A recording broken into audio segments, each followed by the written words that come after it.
Hey y'all. Happy Tuesday. Happy Spoken Word Tuesday. I hope you guys did come along fine. Anyway, you guys know on Tuesdays, I like to bring the word. And earlier, I read my short from the sealed portion, chapter 43, verse 22. One of the final testaments of Christ reads as follows. Now, this thing was a gross tragedy and vicious atrocity to the people of Bethlehem, who were many of the poor among the people. But to the government of the Romans, it meant nothing. For Herod did many things away from which the Romans turned their cheeks, he being greatly honored among them. You guys, because of Herod's attempt to kill the Messiah, there was a plague of sore diseases and a curse that immediately killed King Herod. You guys, one should know that before Christ even became a toddler, he was already being hunted by King Herod, all because all because the Messiah or Christ came into the world to save the Jews. Christ, or the birth of the Messiah, was so much of a threat to King Herod in Bethlehem that he ordered for all the Jew children under the ages of 2 years old to be killed. All right, you guys. So, of course, this week I'll be continuing out of the sealed portion, chapter 43. And you guys know I always like to read the header so you guys can know what this chapter is about. Chapter 43 of the sealed portion reads as follows, the header. Written scripture given through revelation can sometimes be misunderstood because of faulty translation. The reasons why Jesus is not mentioned in most historical documents. The early years of Christ was with his family, which consisted of Joseph, his mother Mary, and his brothers, Joseph Jr., James, Simon, and Judas, and his sisters, Sariah, Rachel, Elizabeth, and Anna. Okay, because although they don't mention too many, don't mention Jesus' brothers and sisters. He in fact had brothers and sisters because remember, he was Joseph was betrothed to Mary. Mary was impregnated by immaculate conception from the father, and that baby in her stomach being Jesus. But of course, Jesus and Mary had more brothers and sisters, which ultimately became Jesus' brothers and sisters. Okay. All right, so I stopped at verse 15 last week, and I will continue with verse 15 and moving forward. Verse 15, for the truth shall set them free from the chains by which Satan had them bound because of the traditions and beliefs of their fathers, which traditions and beliefs were not correct according to the truth of God. For it shall come to pass that the true history of the people shall be so polluted and corrupted by the desires of the rich and the powerful, as they make an attempt to hide their works of darkness from the eyes of the children of men, that the truth will hardly be known among them. And for this reason, these things which I have written unto you, and also these things which I shall write unto you hereafter, shall come forth and reveal unto you the truth concerning the histories of men. And they shall reveal unto you the hidden works of darkness that your leaders have hidden from you because of their wickedness and personal agendas. Verse 18. And their agendas and desires are that they should receive praise and honor of men, caring not for that which is of God, for inasmuch as they proclaim that the things which they do are the works of God, their hearts shall be uncovered in that which they do, and the people should know of their wickedness. And it shall come to pass that those who follow them shall see their nakedness and mock them for that which they have tried to hide from them. You see what's happening in the latter days now? People being mocked from all things they're trying to hide from them. Not just running to and fro, right? It's coming because the Father said in the latter days, not just running to and fro. So all the atrocities they tried to hide from us is coming to light. Everything coming to light. We learning who we are. We learning who the people was. Everything, okay? Verse 19. And at the time of the birth of Jesus, there was a great king who was known as Herod, according to the record of the Jews. And he had commanded that all the children under the age of 2 years be killed according to the beliefs of the Jews, that a Messiah should be born among them at the time when the sign was given, and should come forth and save them. And these beliefs were those things that were taught among the people by the leaders of the Jews who had read the words of the holy prophets and taken it upon themselves to give unto the people the meaning and understanding of these prophecies. And this Herod knew not the of the birth of this Christ, of which the prophets had spoken, but he knew that Bethlehem was the place of his birth. And according to his command, the children under the ages of 2 were all killed in the city of Bethlehem. Verse 22, which is my short this morning. Now, this thing was a great tragedy and vicious atrocity to the people of Bethlehem, who were many of the poor among the people. But to the government of the Romans, it meant nothing. For Herod did many things away from which the Romans turned their cheeks, he being greatly honored among them. Verse 23, and the people of the city of Bethlehem were few, and of their children there were 63 slain by the command of Herod. And what would be the reason for those who kept a history of the people to report such a minor loss to the Roman government? For who were the Jews to them? And why would they concern themselves of the beliefs and the prophecies of the Jews? Let me read that again. And the people of the city of Bethlehem were few, and of their children there were 63 slain by the command of Herod.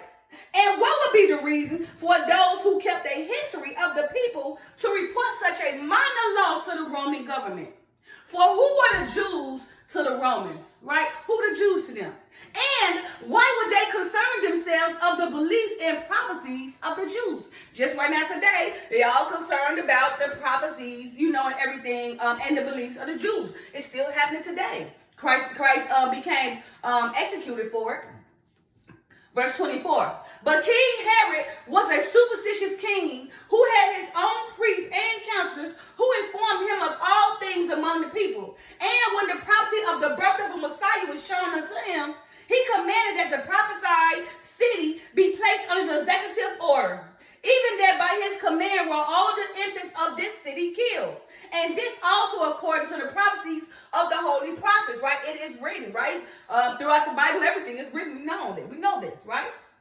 Nevertheless, immediately after the birth of Jesus, Joseph was warned of the intent of Herod and took him and fled into Egypt.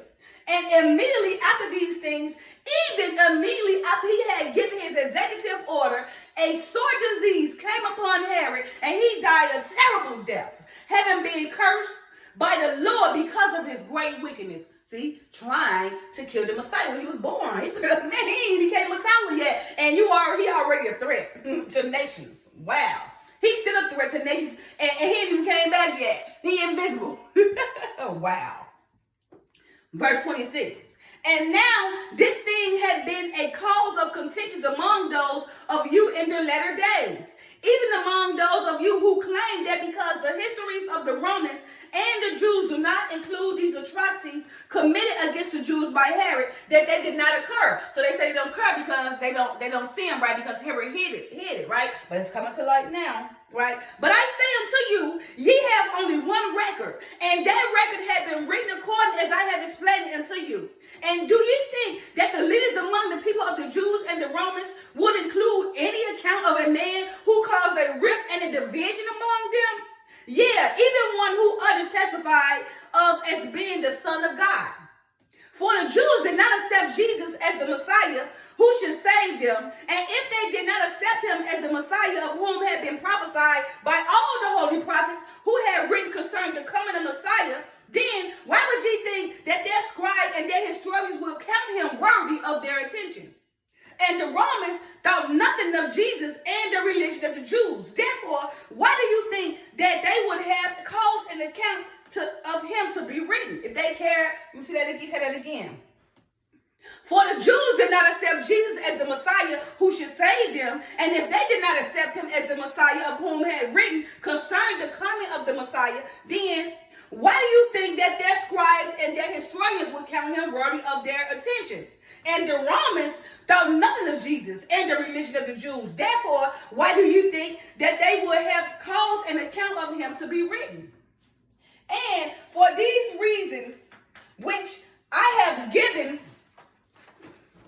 unto you, the written history of Jesus Christ is not had among the histories of the world, except it be among those who believed on his name and called themselves Christians, and who were converted by the preaching and teachings of the 12 apostles that Jesus had chosen doing his ministry. So that's why a lot of like the Muslims and the so-called Jews over there in Israel right now don't believe. They only believe in God. They don't believe as Jesus being the Son of God or anything. They only believe in God as a spirit, and that only God, the ultimate God, can save them. But Jesus is non-existent to them. Okay, he just don't encourage. Jesus don't identify himself as God. He's not the Son of God. Nothing like that. So because they government hid it, of course we wouldn't know. The only way we would know now, like he said, right? Until the written history of Jesus Christ is not had among the histories of the world, except it be among those who believed on his name and called themselves Christians, and who were converted by the preaching and teachings of the 12 apostles that Jesus had chosen during his ministry. Unless you believe and call his name and heard from 12 apostles, you won't believe. You won't want to believe him anyway, because back in them days, you remember that Abraham had 3 religions. We had the Muslim religion. Abrahamic religions had the Muslim religion, or Islam, Christianity, and Judaism. Okay, so Judaism is supposed to be the Jews, and Muslim, Islam, and Muslim, Islam. What was it? Christianity? It was oh Lord, I know I forget this. The Muslim. Okay, Judaism, and what was Christianity? He had 3 religions. Can't believe I can remember this. Judaism, Islam, and that could have been Christianity back then, what they was calling, But anyway, the only way that they know what people believing on Jesus if they called his name and everything, because all the atrocities had been hidden, and the Jews and the Romans didn't care for Jesus, so they didn't write no account on him. So the only way that you will learn about him is you learn through the mystery of the 12 apostles who taught and that you called on him. Okay. But verse 31. But the accounts of these apostles have been changed and abridged and edited in such a way that they do not give the full truth of that which was written by the apostles concerning their time with Jesus in the flesh. And this time of Jesus in the flesh is not according to the calendars of time that ye keep among you in the latter days. Them calendars, huh? Here is wisdom to him that had understanding, even that the true day of the Lord in the flesh is within 10 years of your accepted times. And by this knowledge ye can attempt to reckon the true time of the Lord. So when they say like 10 years, they say, and the time of Jesus in the flesh is not according to the calendar of the times that ye keep among you in the latter days. Here's wisdom to him that had understanding, even that the true day of the Lord in the flesh within 10 years of your accepted times. And by this knowledge, you can attempt to reckon the true time of the Lord. So what they're saying is right now, our calendar is off. So the days of the sun and the moons and the feasts and the festivals is thrown off. That's why in Jeremiah the Father said, your Sabbath, none of that means nothing to him. It's just a shadow until you come back. Okay, none of that means nothing, because in the latter days right now, we off calendars. It should be 364 days, but it's 365 days. The festival should be, the festival and the feast really should be accounted for and, made to honor the Father, I think every 3rd month or something like that, but it's not being had until, remember, so when the Father come back, all the holy days and everything, will come to its right order, right? We're supposed to be able to tell things and seasons by the suns and the moons, right? Depending on the time. But because now in the latter days, they have changed the calendars within a 10-year difference, all of it is thrown off. Remember, the calendar should be 364 days, not 365. The years right now is 10 years too soon, so we throw everything off. So that's why the Father right now making all the Sabbaths and the feasts, even though you guys hear me say happy Sabbath because it's still to come. It's a shadow. But right now he overlooking it because all the times is off. Because right now, the Romans right now, they twisted everything. Okay, so now we all lost. So we'll never know really how to truthfully keep the festival. We don't. We think we do, but we don't, because we're not in the true times. Okay, verse 31. And now the Lord had commanded me that I speak somewhat concerning his family, which consisted of Joseph, his father according to the flesh, his mother, his younger brothers who were Joseph, who was the firstborn of Joseph, and James, Simon, and Judas, and his sisters Sariah, Rachel, Elizabeth, and Anna.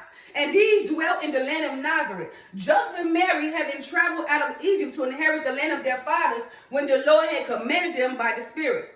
And while they sojourned in Egypt, Joseph was born of Mary, Yeah, even 1 year after the birth of Jesus, Joseph was born and called after the name of his father. So Jesus was born and then Joseph, after Joseph, okay? And when they returned to the land of Nazareth, Joseph went into the house of his father, Heli, and asked of him some of the land that were promised unto Joseph according to the laws and customs of the Jews pertaining to the inheritance of the sons from the father. But Heli would not give unto Joseph that part of his inheritance, and this he withheld from him because Joseph had disgraced the name of Heli with his marriage to Mary and the birth of Jesus, who was not called after the name of those in the family. Because Jesus came by immaculate conception, right? See? All right. But when Heli came to know that there was another son, even Joseph, who had taken the name of his father, then Heli gave unto Joseph a portion of that inheritance which he desired. And upon that inheritance, Joseph began to raise his family according to the custom and traditions of the Jews. And Jesus grew as a child, and from that time, he would go with Mary into the wilderness to visit his mother. And it was in the wilderness that Jesus came to know John, the son of Zacharias, who lived with the mother of Mary in the wilderness.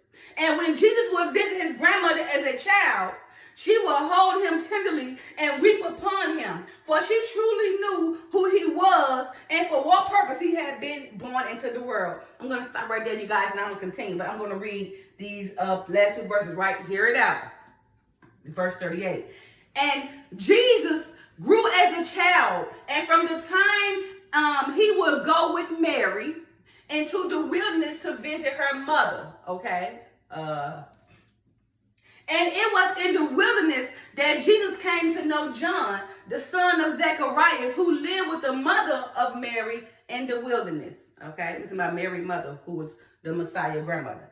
And when Jesus would visit his grandmother as a child, she would hold him tenderly and weep upon him. For she truly knew who he was and for what purpose he had been born into this world. All right, you guys, I'm going to end at verse 39. I will continue next week with verse 40.